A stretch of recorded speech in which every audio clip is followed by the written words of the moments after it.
Adik kandung Dinar Kendi akhirnya berhasil ditemukan setelah gempa dengan kekuatan magnitudo 5,6 terjadi di Kabupaten Cianjur, Jawa Barat pada Senin, tanggal 21 November tahun 2022.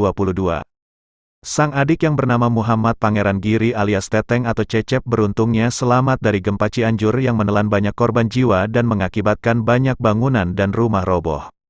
Anak yang juga kerap dipanggil Cecep itu pun menceritakan bagaimana kronologi yang terjadi saat dirinya harus mengalami gempa saat tengah berada di pondok pesantren untuk menimba ilmu. Cecep, adik dari Dinar Kendi yang pada saat itu sedang berada di pondok pesantrennya mengaku panik dan shock saat mengetahui ada gempa, bahkan saking shocknya ia sampai terdiam lemas. Namun, Cecep yang berada di area basement harus berlari dan berusaha keluar gedung pondoknya untuk menyelamatkan diri. Itu kan gempanya tiba-tiba langsung gede gitu. Di situ tuh orang-orang pada keluar, aku tuh panik. Di situ saking paniknya shock terus aku malah diem saking shocknya tuh lemes. Pas teman-teman aku udah pada keluar semua aku baru bisa lari. Pas mau lari lihat tangga itu udah mau roboh tapi teman aku tuh pada maksain lewat tangga itu, ungkap Cecep saat menjadi bintang tamu di acara televisi yang dikutip pada Jumat, tanggal 25 November tahun 2022. Karena melihat tangga yang sudah hampir ambruk, Cecep pun akhirnya mundur dan berlari ke toilet untuk mencari tempat yang lebih aman bersama satu orang temannya. Dari toilet itulah Cecep memanjat dinding dan berusaha keluar melalui jendela dan melompat ke lapangan. Soalnya, toilet itu aman, soalnya lihat itu belum roboh kalau WC. Terus ada teman aku juga yang ikut.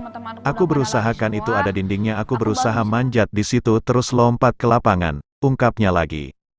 Setelah dirinya keluar, banyak bangunan yang roboh, termasuk juga asrama dan sekolahnya. Cecep juga banyak mendengar suara jeritan dan tangisan orang-orang yang panik dan ketakutan dengan gempa. Kemudian adik Dinar Kendi dan para santri lainnya dibawa ke kebun lantaran adanya gempa susulan yang cukup banyak. Di sana mereka menunggu hingga situasi mereda dan tidak dianjurkan berpencar agar mudah ditemukan dan diselamatkan.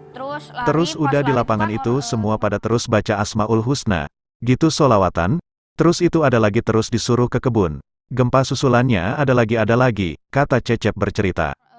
Sempat pengen kabur, soalnya udah gak tahan pengen selamatlah udah takut banget di situ. Cuma gak jadi takut juga bapak ke pondok, nyariin, lanjutnya. Hingga akhirnya Cecep baru bisa ditemukan dan dijemput oleh ayahnya Haji Acep pada jam 19 waktu Indonesia Barat. Padahal sang ayah juga sudah berangkat untuk mencari dan menjemputnya sehabis waktu asyar. Cecep juga saat ini diketahui masih cukup trauma pasca gempa dan melihat banyaknya bangunan-bangunan roboh di hadapannya dan korban yang luka-luka sampai berdarah hingga teriakan-teriakan yang ia dengar. Hingga saat ini, Cecep mengaku takut untuk kembali ke pondok pesantrennya dan masuk kelas atau berada di ruangan karena mengingat kejadian gempa yang dialaminya secara langsung. Takutnya balik ke pondok, takutnya gempa lagi, pungkasnya.